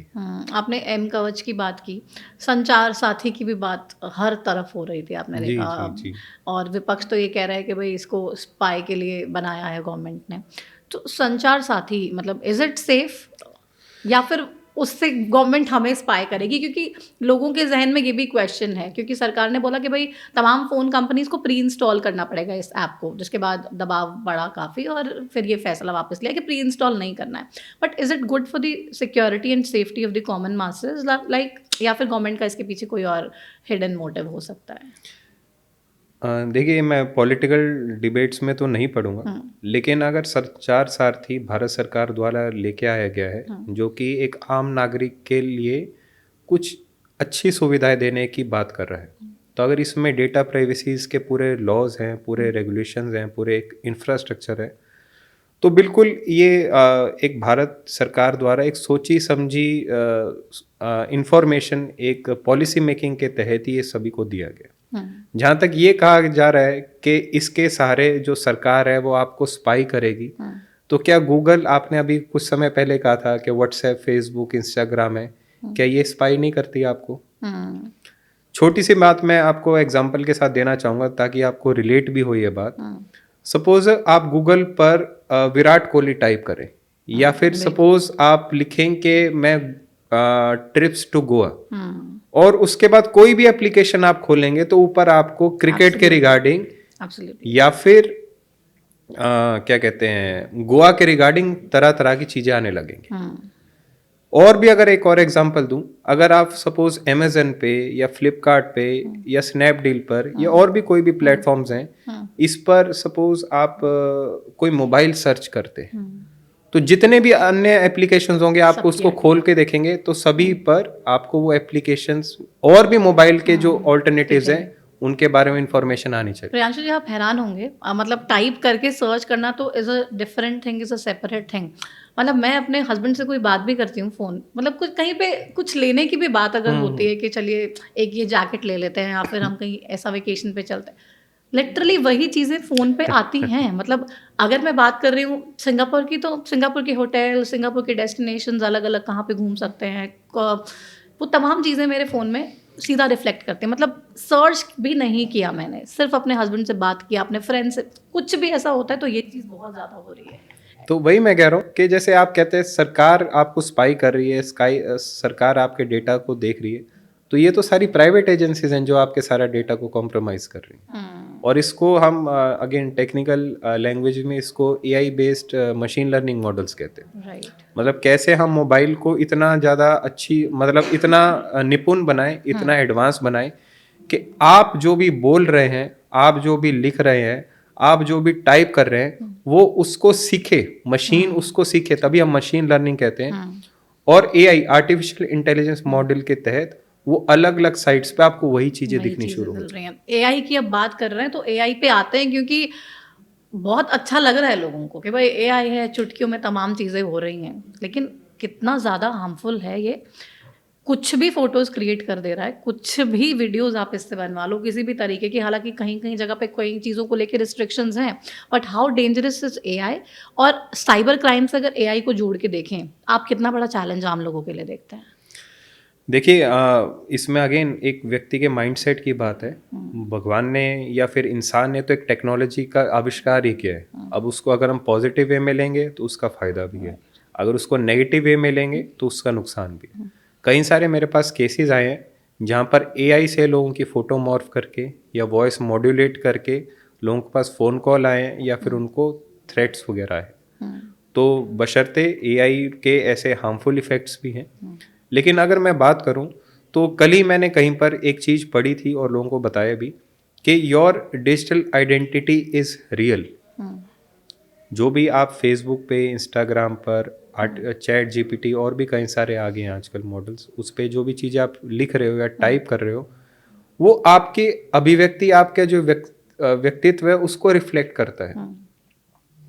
तो अगर एक चीज़ आप मन में ज़रूर रखिएगा कि अगर मैं यही चीज़ सपोज एक पूरे कमरे में कहूँ, तो क्या मैं लीगली और एथिकली राइट हूँ? मतलब क्या मैं नैतिक तौर पे और कानूनी तौर पर बिल्कुल सही हूँ? अगर मैं एक व्यक्ति के सामने फिजिकली वो बात नहीं कर सकता, तो मैं डिजिटली भी वो बात ना करूँ। बाकी तो एआई के काफ़ी ज़्यादा फायदे भी हैं, लेकिन बशर्ते इसको हम नेगेटिव चीज़ों में ना यूज़ करें, तो ये एक रेवोल्यूशनरी स्टेप हो सकता है आने वाला। बट लोगों का दिमाग ज़्यादा नेगेटिव चीज़ों में ही चलता है ना। नेगेटिव चीज़ जहाँ पे भी होती है वो ज़्यादा अट्रैक्ट करती है, and I am sure you would relate to this. देखिए, वही मैंने बताया ना कि जैसे कोई अगर नेगेटिवली सोच रहा है कि हाँ भाई उस किसी को क्षति पहुंचानी है, किसी को डिफेमेशन करनी है, किसी को एक्सप्लॉइट करना है, किसी को साइबर बुली करना है फॉर दैट मैटर, तो एआई आपको बिल्कुल उस पर सहूलियत तो देता ही है। लेकिन जैसे जैसे वर्ल्ड एडवांस होता जा रहा है, अब सभी को पता है कि गाड़ी द्वारा प्रदूषण फैलाया जाता है, लेकिन इसका मतलब ये तो नहीं कि हम गाड़ी छोड़ के वापस साइकिल पर आ जाए। तो AI is a reality and AI is something which will dominate the world of tomorrow. Artificial intelligence आने वाले समय में बच्चे बच्चे के पास होगा, स्कूल्स में भी, कॉलेजेस में भी, वर्क प्लेसेस में भी, प्राइवेट सेक्टर में भी और सरकारी क्षेत्रों में भी। अब बच्चे बच्चे के पास तो होगा, लेकिन बच्चे अभी से ही जो सोशल मीडिया का यूज़ कर रहे हैं, हालांकि कुछ कंट्रीज़ में तो सोशल मीडिया बैन ही कर दिया टिल द एज ऑफ 16 कि बच्चे नहीं कर सकते हैं, लेकिन इंडिया में भी आज सच कोई ऐसा बैन नहीं है। अब कितना ज़रूरी है ये कि भाई पेरेंट्स चेक रखें, सोशल मीडिया छोटे छोटे बच्चे भी इस्तेमाल कर रहे हैं, पेरेंट्स खुद ही उनके अकाउंट बना रहे हैं, क्योंकि एक गुड इनकम सोर्स भी ये जनरेट करता ही है पेरेंट्स के लिए भी। आपको इतने सारे स्पॉन्सरशिप, कोलैब्स और तरह तरह की एड्स आती हैं, तो कैसे कम्बैट करें? मतलब ये सिचुएशन, पेरेंट्स को बच्चों को इंस्टाग्राम यूज़ करने देना चाहिए या पेरेंट्स को खुद बच्चों का अकाउंट बनाना चाहिए, उनका फेस रिवील करना चाहिए? What is your take on this? देखिए, इसमें मैं मतलब कई श्रोताओं को ये बुरा भी लग सकता है, लेकिन मैं इसमें एक जो माँ बाप है, जो भी किसी के माता पिता है, उनके लालच को ब्लेम करूँगा कि आप बच्चों की मासूमियत, बच्चों के एक जो बचपन है जहाँ पर वो इनोसेंट मासूम रहते हैं, उसको एक्सप्लॉइट करके उनके पेजेस बना रहे हैं, फ़ैन पेजेस बना रहे हैं और जस्ट लाइक्स और सब्सक्राइबर्स वगैरह बटोर के कुछ पैसे कमाना चाहते हैं। अगर आप ऐसी मानसिकता के साथ पैसे कमाना चाहते हैं तो बिल्कुल ही इलीगल है। और इसमें मैंने कई सारे जो भी हमारे नोडल एजेंसीज हैं, मेटा की, चाहे इंस्टाग्राम और फेसबुक हो, उन्होंने भी इंडिया में जो भी अंडर 10 अकाउंट्स हैं, जो भी 10 साल से कम वर्ष के जो भी बच्चों ने चाहे कॉमेडी वीडियोस बना रहे हो या उनके अभिव्यक्ति बना रहे हो, क्यों उसको पब्लिसाइज करना और क्यों उसको बताना। और क्या हमारा समाज इस तरफ घुस चुका है कि हाँ भाई अब बच्चों के जो किलकारियाँ हैं या उनके जो छोटी नादानी हैं उनको पब्लिसाइज करके उससे पैसे कमाए जाए। तो ऐसे कई सारे प्लेटफॉर्म्स हैं और कुछ कुछ सरकारों ने तो 16 साल से कम सोशल मीडियाज़ को बैन भी किया है। तो कोई भी अगर ऐसी अभिव्यक्ति कर रहा है तो उसकी पर्सनल चॉइस है। लेकिन अगेन मैं जो भारतीय कानून है, जैसे information technology act section 67A prohibit करता है, बिल्कुल ही निषेध करता है कि अगर ऐसी कोई भी गतिविधि हो जो कि फूहड़ हो, अश्लील हो, लेशिविशियस हो, मैलिशियस हो, तो ऐसा कोई कंटेंट कोई क्रिएट करता है और कोई भी व्यक्ति अगर उसकी रिपोर्टिंग करता है तो ये एक कानूनी जुर्म है और FIR होके आप अरेस्ट भी हो सकते हैं। अब तो कोई ऐसा केस आपके पास आया है कि मतलब, क्योंकि छोटे बच्चों की तो फोटोज़ हर कोई हर जगह पे लगा ही देता है, तो अब छोटे बच्चे की फ़ोटो का गलत इस्तेमाल करके किसी तरीके का क्राइम का किसी ने करने की कोशिश की हो, कोई ऐसा केस आपके पास रिपोर्ट हुआ? देखिए हमारे पास इम्पर्सनेटिव प्रोफाइल के एक दो ऐसे केसेस आए ज़रूर है, जिसमें मैंने देखा है कि लोगों ने बच्चों की फ़ोटो लगा के, सपोज़ मैंने जैसे अभी आपको बताया कि अपने कोई महिला मित्र हैं या पुरुष मित्र हैं या फिर साथी संबंधी हैं, उनको काफ़ी ज़्यादा गंदे मैसेज वगैरह किए हों। तो प्रोफाइल पर तो बिल्कुल एक बच्चे की फ़ोटो है, लेकिन जो उसमें अंदर लिखा हुआ है वो काफ़ी ज़्यादा बेकार, फूहड़ और बेकार अश्लील प्रवृत्ति का लिखा गया। तो ऐसे केसेस में अब बच्चे का तो कोई रोल नहीं है, लेकिन जो भी वो हैंडलर है, जो भी ये बातें वगैरह लिख रहा है, उसको हमने जो भी कानूनी प्रावधानों के अंतर्गत उसके खिलाफ कार्रवाई ज़रूर की। अब क्राइम अगेंस्ट वुमेन दिख रहे हैं, और पहले तमाम तरीके के केसेस जो अक्सर होते हैं, कभी छेड़छाड़ की जाती है, रेप, गैंग रेप से तमाम चीज़ें होती थी, लेकिन अभी डिजिटली भी बहुत ज़्यादा क्राइम्स हो रहे हैं। और फेक अकाउंट्स बना के या VPN का सहारा लेके अलग अलग कंट्रीज़ के नंबर से फ़ोन करके इंडिया में बैठी लड़कियों को परेशान किया जा रहा है, और फ़ोन पर ही तमाम गलत तरीके की चीज़ों का आदान प्रदान हो रहा है। तो ये ऐसी कोई कंप्लेंट्स आपके पास आती है और इससे कैसे बचना चाहिए? देखिए इसका बहुत ही एक साधारण सा जवाब है। सबसे पहले तो मैं सभी के लिए बताना चाहूँगा कि internet neither forgets nor forgives. Internet ना कभी माफ़ करता है और ना कभी भूलता है। तो कोई भी व्यक्ति जब भी कुछ इंटरनेट पे, चाहे VPN से, चाहे कोई IP एड्रेसेस चेंज करके या फिर डार्क नेट के द्वारा किसी को कोई अश्लील मैसेज करता है या किसी को परेशान करता है, तो ये कानूनी अपराध है अंडर सेक्शन 67 ऑफ ITA। और जब भी एक लॉ इन्फोर्समेंट एजेंसी जो भी ये सोशल मीडिया इंटरमीडियरीज हैं, चाहे वो इंस्टाग्राम हो, फेसबुक हो, व्हाट्सएप हो, इनसे वो डेटा रिक्वेस्ट भेजती है तो हमारे पास डेटा ज़रूर आता है। Okay. तो ऐसे कई सारे केसेस आए हैं जहाँ पर ना केवल पुरुषों ने बल्कि महिलाओं ने भी किसी न किसी व्यक्ति के प्रति काफ़ी आपत्तिजनक कमेंट्स किए हैं, फेक प्रोफाइल्स बनाई हैं, मॉब्ड फोटोज़ वगैरह की हैं, या AI डॉक्टर्ड वीडियोस काफ़ी सारी जनरेट की हैं। जैसे कि आपने अभी देखा होगा कि कई सारे ऐसे AI प्लेटफॉर्म्स आ गए हैं जो कि दो व्यक्तियों की अगर हम फोटो लगाएं तो उनको हग करने के लिए विवश कर देते, और भी ऐसे कई सारे प्लेटफॉर्म्स बन गए, तक भी बढ़ जाती हैं ऐसी वीडियोस। तो ऐसे ही वीडियोस के जो भी रचयिता है उनकी डिटेल्स हमारे पास आती है, और जैसे कोई पुलिस को कंप्लेंट करता है, एक ऑनलाइन कंप्लेंट भी हो सकती है और फिजिकली भी पुलिस स्टेशन में आके कंप्लेंट हो सकती है, तो इसमें कानूनी जुर्म के अंतर्गत आपके खिलाफ न्यायिक कार्रवाई भी होती है। बट बहुत सारे ऐसे भी केसेस हमारे पास भी खबरों में आते हैं आए दिन कि एक फेक आइडेंटिटी एक शख्स ने अपनी क्रिएट की, एक अलग सी कोई झूठी फ़ोटो लगा दी किसी लड़के की जो बहुत ही अट्रैक्टिव और हैंडसम लग रहा है, रैंडमली किसी लड़की को टारगेट किया, उसको मैसेज किया, एक बार नहीं, 2 बार नहीं, 3 बार नहीं, एंड देन अल्टीमेटली उस लड़की ने रिवर्ट करना शुरू किया, और कभी मिले नहीं हैं, कभी बात हमेशा की है, मिले नहीं हैं कभी भी, लेकिन उसके बावजूद भी they get into a relationship, and phone पे ही वो तमाम तरीके की चीज़ों का एक्सचेंज होना, फोटोग्राफ्स, वीडियोस, और ये सारी चीज़ें बहुत कॉमन होंगी। आई थिंक आपके पास ऐसे केसेस आते होंगे। बिल्कुल आपने बिल्कुल सही कहा, इसको हम मैट्रिमोनियल या डेटिंग फ्रॉड्स कहते हैं। तो जैसे आपने कहा, इसमें नाइजीरियन फ्रॉड भी काफ़ी ज़्यादा एक बड़ी मात्रा में लोगों में देखने आए कि जैसे लोग ब्रिटिश पायलट या ब्रिटिश डॉक्टर्स या सोल्जर्स, या अगर इंडियंस की बात करो तो इंडियन यूनिफॉर्म, आर्मी पुलिस की वर्दी पहन के कोई एक फेक प्रोफाइल वगैरह बनाते हैं और लड़के उससे बातचीत करते हैं। बातचीत करने के बाद कुछ उनसे जो उनकी प्राइवेट फ़ोटोज़ या वीडियोज़ है वो भी प्राप्त करते हैं, और कई सारे केसेस में हमने ये भी देखा है कि वो कुछ पैसे वगैरह की भी डिमांड करते हैं। ऐसे ही एक केस हमारे पास आया था जहाँ पर किसी ने कि भारतीय फौजी की फ़ोटो वगैरह लगा के किसी से बातचीत की और कहा कि मैं अभी अपनी ड्यूटी पर हूँ और कुछ आपके लिए ज्वेलरी वगैरह भिजवाई है और इसकी कस्टम ड्यूटीज़ आप भर देना।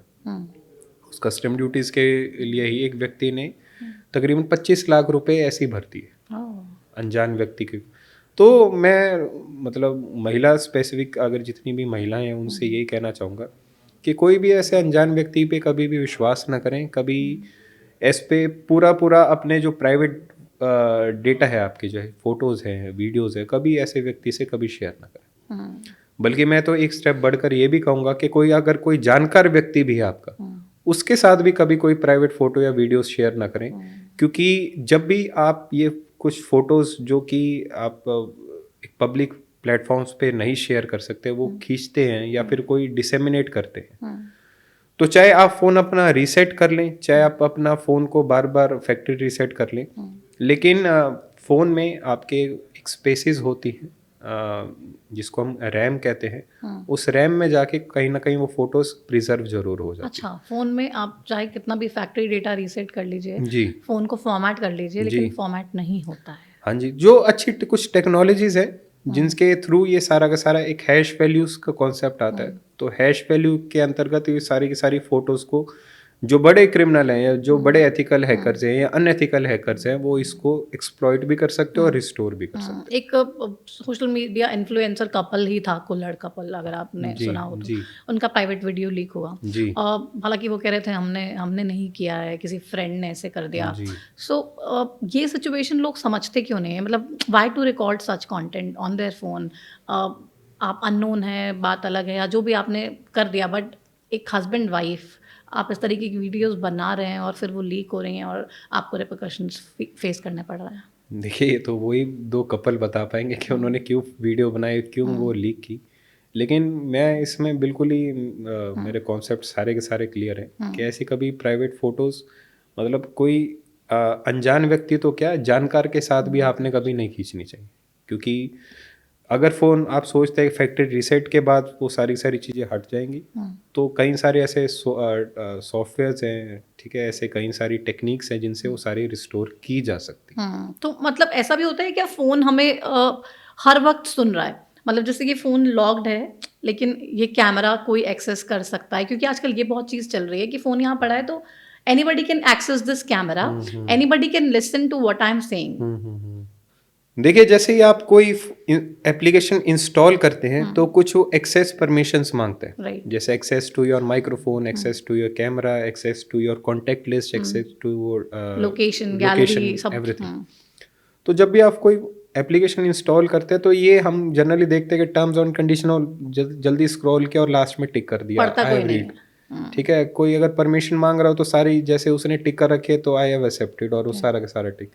तो ये डिजिटल नेटिकेट्स की बात है, डिजिटल हाइजीन की बात है, जो कि समय के साथ साथ सारे के सारे व्यक्तियों में ज़रूर आएगी। हालांकि सरकार ने इस पे DPDP एक्ट, जो डिजिटल प्रोटेक्शन एक्ट है, वो ज़रूर इंट्रोड्यूस किया कि आपकी सहमति के बिना ऐसी कोई भी चीज़ ना करें। लेकिन फिर भी मैं इसको 100% आपको नहीं कह पाऊंगा कि कोई भी ऐसा जो डिवाइस है या कोई ऐसा एप्लीकेशन है जो आपके माइक्रोफोन को या फिर आपके कैमरा को मिसयूज़ ना कर रहा हो। ओके, मतलब हर कोई कर रहा है किसी ना किसी तरह से, उसका हमें भुगतना कब पड़ेगा वो आगे की बात है। जो टेक्नोलॉजिकल एडवांसमेंट है, जो प्रौद्योगिकीकरण हमारे समय में हो रहा है, वो इस गति से हो रहा है जिस पे किसी का कोई कंट्रोल नहीं है। अगर मैं as a member of law enforcement बताऊं तो जब साइबर फ्रॉड की हम दिन प्रतिदिन 80-90 कंप्लेंट्स देखते हैं तो वो अपने आप में एक हैरत अंगेज करने वाली बात हो जाती है। तो धीरे धीरे हम ये देखने में भी आ रहा है कि जो भी ट्रेडिशनल क्राइम है उसको साइबर क्राइम ने बदल दिया है। अब इसमें दो तरह के व्यक्ति हैं, या फिर तो वो रिपोर्ट कर रहे हैं या फिर वो रिपोर्ट नहीं कर नहीं रहे, कर रहे हैं। लेकिन आपका डेटा कहीं ना कहीं ज़रूर कॉम्प्रोमाइज्ड है और आपके पास, हर व्यक्ति के पास किसी ना किसी प्रकार की फ़ोन कॉल या मैसेज ज़रूर आ रखे हैं। एक और भी चीज़ है जो अक्सर हम सोचते हैं कि भाई एक डिबेट सोशल मीडिया पे चलती है, आप भी देखते होंगे शायद, कि एंड्रॉयड वर्सेस आईफोन।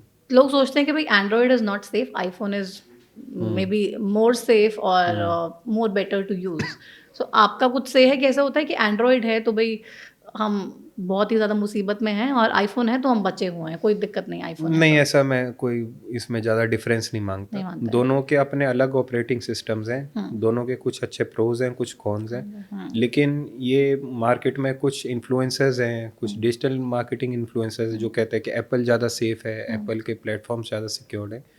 कुछ कुछ वे में हमने देखा था, जैसे पिछले एक दो साल पहले, कि एप्पल के भी सारे जो आई स्टोर से डेटा था वो सारा लीक हुआ था, अच्छा। सारे पासवर्ड्स हैं, सब कुछ लीक हुआ था। तो it is again a game of chance, कभी एंड्रॉयड वीक पड़ जाता है, कभी आपका एप्पल का जो सीरी है वो वीक पड़ जाता है। तो टाइम टू टाइम जो ये कंपनीज अपडेट्स वगैरह निकालती रहती हैं, उसको अगर हम करेंगे तो सिक्योरिटी पैच से वापस सिस्टम तो स्ट्रॉन्ग मतलब रहेगा। What is the ideal way of using a phone? हम मतलब क्या वो आइडियल तरीका है कि हम अपना फ़ोन यूज़ करें, अपने आप को भी सेफ रखें और अपने परिवार वालों को भी सेफ रखें? देखिए, फ़ोन को जितना कम यूज़ करेंगे उतना ही अच्छा उपयोगी फ़ोन हो सकता है। ओके। इसके लिए मैं अपने आप को सही व्यक्ति नहीं मानता कि फ़ोन कितना यूज़ करना चाहिए, कैसे यूज़ करना चाहिए, क्योंकि मेरा डोमेन बिल्कुल साइबर क्राइम से मतलब रिलेटेड। साइबर क्राइम से रिलेटेड ही, कि हम अपने आप को क्राइम से कम बचा के रखें। ऐप्स को कौन-सी ऐप को कितनी परमिशन देनी चाहिए, या फिर अगर हमने किसी ऐप को परमिशन दे रखी है, तो सबकी परमिशन कैंसल कर दें? ऐसी कोई टिप मैं चाह रही हूँ आप हमारे व्यूअर्स को दो। देखिए, सबसे पहले तो मैं सभी को कहना चाहूँगा कि एम कवच एप्लीकेशन आप ज़रूर इंस्टॉल ओके। करें। हुँ। दूसरी बात है कि जैसे हमारा पहले डिस्कशन में ज़िक्र हुआ था, दूसरी बात यही है कि कोई भी ऑनलाइन शॉपिंग के ऐसे नहीं कि हमने 4-5 नए एप्लीकेशन इंस्टॉल कर डाउनलोड दिए कर या हमने इंस्टाग्राम से वो सारी बातें कर ली। हुँ। तीसरी बात है कि हम टेलीग्राम को तो अपने फ़ोन से हमेशा अनइंस्टॉल रखें, ओके। क्योंकि टेलीग्राम एक तरह से डार्क नेट का एक सोर्स है जहाँ से आपका डेटा भी कॉम्प्रोमाइज़ हो सकता है और ना जाने आप किस बात से वहाँ पर परिचित हो जाए। हुँ। चौथी बात जो सबसे ज़्यादा इम्पॉर्टेंट है वो यही है कि अगर कोई अपने मोबाइल में बहुत सारे एप्लीकेशंस रख रहा है, तो ये ना समझिएगा कि वो टेक सेवी है, हुँ। बल्कि इसके विपरीत वो अपना डेटा ज़्यादा कॉम्प्रोमाइज़ करने की स्थिति में। तो कम से कम फ़ोन में एप्लीकेशंस रखें, टेलीग्राम को कभी इंस्टॉल ना रखें, व्हाट्सएप या फिर और भी जो प्लेटफॉर्म्स हैं इनको सिर्फ मैसेजिंग प्लेटफॉर्म ही रखें। इनसे शॉपिंग वगैरह की बिल्कुल भी मैं गुजारिश करूंगा कि सोशल मीडिया प्लेटफॉर्म्स पर शॉपिंग ना करें, ई कॉमर्स वेबसाइट जो वेरीफाइड है उन पे करें। पे जाएँ। और लास्टली कोई आपके पास अगर ऐसे कोई मैसेजेस आ रहे हैं, तो ऐसा नहीं कि सारे के सारे मैसेजेस मैं खोलूंगा, सब पे रिप्लाई करूंगा, सबसे बातचीत करूंगा, तो टेक्स्ट मैसेज सेक्शन अपना कंप्लीटेड डिलीटेड रखें। ओके। हरियाणा के सीएम नायब सैनी कितने स्ट्रिक्ट हैं कि भाई ये जो साइबर क्राइम की सिचुएशन इसको और ना बिगड़ने दी जाए, या फिर सीएमओ से क्या गाइडलाइंस हैं साइबर क्राइम से कम्बैट करने के लिए? देखिए, अगर मैं गुरुग्राम स्पेसिफिक बात करूंगा, तो गुरुग्राम में हमारे पास क्लियर डायरेक्शंस हैं कि ज़्यादा से ज़्यादा हमने एफआईआर करनी है और ज़्यादा से ज़्यादा व्यक्तियों को अरेस्ट करना है। आपको जान के अचंभा होगा कि गुरुग्राम साइबर पुलिस प्रत्येक दिन 8 लोगों को गिरफ्तार करती है, और थ्रू कम्युनिटी आउटरीच, जागरूकता के माध्यम से, पत्रकारों के माध्यम से हम गुरुग्राम में एक ऐसी स्थिति में पहुंचे हैं कि हमने 1930 जो national cyber crime helpline portal है 1930, उसकी जागरूकता बढ़ाई है, जिसके फलस्वरूप जो साइबर फ्रॉड के केसेस हैं वो 2024 के मुकाबले 2025 में काफ़ी कम हुए। तो हरियाणा ही ऐसे कुछ चुनिंदा राज्यों में है जहाँ पर साइबर क्राइम बढ़ने की बजाय कम हुआ है। तो इसमें सभी के सभी, मैं माननीय मुख्यमंत्री जी हैं, हमारे डीजीपी साहब हैं, कमिश्नर पुलिस साहब हैं, सबका धन्यवाद देना चाहूँगा कि उन्होंने पुलिस को इतना सशक्त किया है, टेक्निकली इक्विप किया। हमारे भी कई सारे स्किल अपग्रेडेशन कोर्सेज वगैरह होते रहते हैं, जिससे कि हम साइबर क्रिमिनल को ना केवल पकड़ने में सफल रहते हैं, बल्कि साइबर क्राइम को रोकने में भी या कम करने में भी हम भरसक प्रयास करने में सफल हो रहे हैं। डीजीपी साहब का आपने जिक्र किया, जब से ओपी सिंह जी को जिम्मेदारी मिली है तब से बहुत ज़्यादा एक्शन में है, बहुत वायरल हो रहे हैं अलग अलग उनके बयान। जी जी जादू की जप्फी का भी जिक्र उन्होंने किया तो जी। साइबर पुलिस भी जादू की जप्फी मिल रही है कि साइबर पुलिस को? नहीं, बिल्कुल अच्छी डायरेक्शन आ रही है, बल्कि डीजीपी सर की डायरेक्शन के अंतर्गत ही हम सभी के सभी काम कर रहे हैं। उन्होंने अच्छी गाइडेंस दी है, अच्छी एक एम्पावर किया हमारी पुलिस को, और दिन प्रतिदिन हमसे डेटा वगैरह भी मांगा जाता है कि कैसे हम इसको निजात पाएं, कैसे हम इसको इम्प्रूव कर पाएं।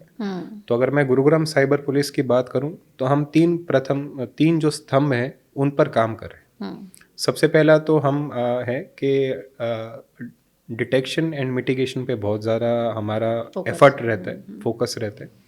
तो डिटेक्शन एंड मिटिगेशन में हम हमारी प्रत्येक दिन तकरीबन 10 से 12 टीमें भारत के विभिन्न राज्यों में होती है, और उनकी मेहनत और फलस्वरूप ही हम दिन प्रतिदिन 8 से 9 क्रिमिनल्स को गिरफ्तार कर पाते हैं। दूसरा हमारा जो एक मुख्य उद्देश्य रहता है वह स्किल अपडेशन और अपग्रेडेशन का रहता है। जैसे जैसे आर्टिफिशियल इंटेलिजेंस है और साइबर क्रिमिनल नए नए तौर तरीके अपना रहे हैं, उसी प्रकार से पुलिस में जितने भी अनुसंधान अधिकारी, इन्वेस्टिगेशन ऑफिसर्स हैं, उनको भी उन सारी सारी तकनीकों से परिपूर्ण होना पड़ेगा। तो हम कई सारे ओसिन टूल्स हैं, कई सारी डिफरेंट एजेंसीज हैं जिसमें I4C है और CBI है, इनसे समय समय पर वार्तालाप करते रहते हैं, इंफॉर्मेशन शेयरिंग होती है जिससे कि हमारी टीम को एक अच्छे स्किल्स वगैरह मिल पाए। और तीसरा और सबसे इम्पोर्टेंट विषय है जो कि सभी के सभी, मतलब आपके माध्यम से मैं कहूँगा कि बाकी भी जितने भी पत्रकार बंधु हैं और स्टेक होल्डर्स हैं वो इस मुहिम में ज़रूर शामिल हों कि हम कम्युनिटी आउटरीच करें। अगर हम अपने कॉलोनी में, अपने पार्क में, अपनी सोसाइटीज़ में ही एक दृढ़ संकल्प करें कि बुजुर्गों के साथ हम कभी डिजिटल अरेस्ट नहीं होने देंगे, कोई ऐसे लिंक फ्रॉड आएगा तो उस पर हमने सारे मैसेज डिलीट करने हैं, कोई अनजान व्यक्ति अगर आपको फ़ोन कॉल करके भयभीत करे तो उसको उसी टाइम काटना है, तो साइबर क्राइम अपने आप ही कम हो जाएगा। जैसे कि मैंने आपको पहले भी बताया, जो आज का साइबर क्राइम है ये हाई टेक फ्रॉड नहीं है, इसको हम हैकिंग नहीं कह सकते। इसमें जो भी करने वाले हैं वो सारे के सारे 10वीं 12वीं पास ही हैं। तो हमें अपने अंदर एक बार सोचना पड़ेगा, एक संकल्प करना पड़ेगा कि कैसे हम अपने परिवार को इससे सुरक्षित रखें और साइबर क्राइम से निजात पा और सकें। अगर प्रियांशु जी किसी के साथ हो जाए साइबर क्राइम तो सबसे पहले क्या करना चाहिए? देखिए, अगर किसी के साथ साइबर क्राइम हो जाता है तो सबसे पहले आपको 1930 पर कॉल करें या फिर cybercrime.gov.in पर अपनी कंप्लेंट करें। अगर आप 1930 पर फोन करते हैं तो जितने भी साइबर क्रिमिनल हैं जिनके खातों में पैसे गए हैं, तो भारत सरकार ने RBI को निर्देश दिए है और RBI ने नीचे जितने भी बैंक्स हैं उनको निर्देश दिए कि वह सारे के सारे खाते फ्रीज हो जाएंगे और as per due process of law, कानूनी प्रणाली के अंतर्गत आपको सारे पैसे वापस में मिल जाएंगे। तो सबसे पहले कुछ नहीं करना, बस 1930 पे कॉल करके रिपोर्ट करना है। जी, जितनी जल्दी आप 1930 पर रिपोर्ट करेंगे उतनी ज़्यादा पॉसिबिलिटी है, उतना ज़्यादा चांसेस हैं कि आपके सारे के सारे पैसे वापस आ जाएं। तो आप कभी कोई पुलिस स्टेशन ना जाएं, किसी से कभी बात ना करें, तुरंत ही 1930 या cybercrime.gov.in पर अपनी कंप्लेंट। तो आप और आपकी टीम पूरी तरीके से तैयार है लोगों को फैसिलिटेट करने के लिए और इस मुसीबत से बाहर निकालने के लिए? बिल्कुल, हमारी टीम बिल्कुल तैयार है। और अगर कोई साइबर क्रिमिनल को ये लगता है कि वह VPNs में या फिर वो कहीं जगह पे छुप सकता है जहाँ तक हमारी टीम नहीं पहुँच सकती, तो उसको ये बहुत ही गलत प्रतीत होता है। जो भी हमारी साइबर पुलिस है वह ना केवल ह्यूमन इंटेलिजेंस बल्कि टेक्निकल इंटेलिजेंस और साइंटिफिक इन्वेस्टिगेशन करके ना केवल उसको पकड़ने में सक्षम है बल्कि सारे के सारे नेक्सस को भी जल्दी से जल्दी ध्वस्त करने में पूरी भरसक प्रयास कर रही है। चलिए, बहुत शुक्रिया प्रियांशु जी इस तमाम कन्वर्सेशन के लिए, और बहुत ज़्यादा फ्रूटफुल रही है तमाम व्यूअर्स के लिए, क्योंकि ये एक नए तरीके अलग अलग लोग अपना रहे हैं और लोगों को परेशान कर रहे हैं और ये तमाम तरीके के साइबर क्राइम कर रहे हैं। आई एम श्योर इस इन्फॉर्मेशन से तमाम हमारे व्यूअर्स बेनिफिशियल होंगे और बेनिफिट उठाएंगे, और कुछ भी अगर गलत हो भी जाएगा तो डरेंगे नहीं, कम से कम 1930 पे कॉल करके तुरंत शिकायत करेंगे। थैंक यू सो मच, बहुत शुक्रिया अपने समय के लिए। तो ये तमाम आपने बातचीत सुनी, और सबसे बड़ी बात जो इस पूरी बातचीत में निकल कर आई वो ये कि प्रियांशु जी कह रहे हैं डिजिटल अरेस्ट नाम की कोई चीज़ होती ही नहीं है, और लोग भले ही इस चीज़ को लेके अब थोड़े थोड़े अवेयर हो रहे हो, लेकिन लोगों को अभी भी नहीं पता है कि डिजिटल अरेस्ट नाम की कोई चीज़ होती ही नहीं है। पुलिस को अगर आपको पकड़ना होगा, आपके पास आएगी, आपके घर पे आएगी, आपके ऑफिस में जहाँ पर भी होंगे आपके पास आएंगी और वहीं पर ही आपको आके गिरफ्तार किया जाएगा। तो कोई भी डिजिटली कम से कम आपको अरेस्ट नहीं कर सकता है। अलग अलग तरीके के फ्रॉड्स का इस्तेमाल कर रहे हैं ये लोग आपको परेशान करने के लिए, आपके साथ स्कैम करने के लिए और आपके पैसे लूटने के लिए, लेकिन आपको किसी भी चीज़ में फंसना नहीं है, किसी ट्रैप में फंसना नहीं है। बचपन में सिखाया जाता था कि किसी अननोन से लेके टॉफ़ी खानी नहीं है, और आज की ये टेक्नोलॉजी वाले युग में, डिजिटल इंडिया वाले युग में आप ये समझ लीजिए कि किसी भी अननोन से आपको बात करनी नहीं है। वो कोई अननोन कॉलर आपको फ़ोन करे तो काइंडली इग्नोर, कोई अननोन मैसेज आपको आए तो काइंडली इग्नोर, कोई भी हाइपरलिंक आए, ब्लू कलर का हाइपरलिंक, उस पे क्लिक नहीं करना है। कोई भी अननोन फ़ोटो काइंडली उस पे क्लिक मत कीजिए। कोई क्रेडिट कार्ड का फ्रॉड या कोई भी एपीके फाइल की तरह से किसी भी तरीके का फ्रॉड नहीं होने दिया जाएगा आपके साथ। लेकिन सबसे बड़ी बात है, आपको अवेयर होना पड़ेगा। और जैसे हमारे पेरेंट्स जब हम छोटे थे तो हमें तमाम चीज़ें सिखाते थे ना, आज आपका ही टाइम है।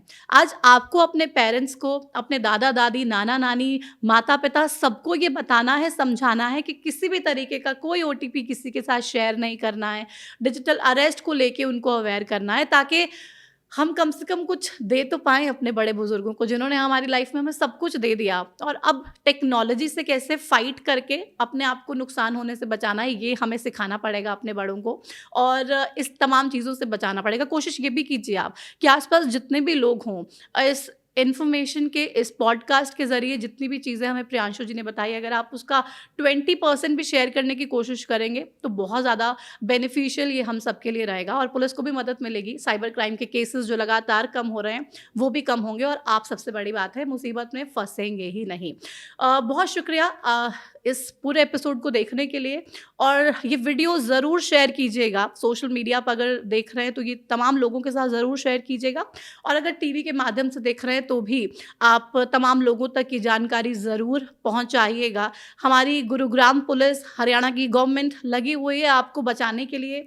साइबर क्राइम से आपको भी थोड़ा सा आगे बढ़ना पड़ेगा, साथ देना पड़ेगा, और मिल के इस मुहिम में शामिल होना पड़ेगा। फिलहाल मेरे साथ इस पॉडकास्ट में इतना ही। आप देखते रहिए हरियाणा न्यूज़। मुझे दीजिए इजाज़त। नमस्कार।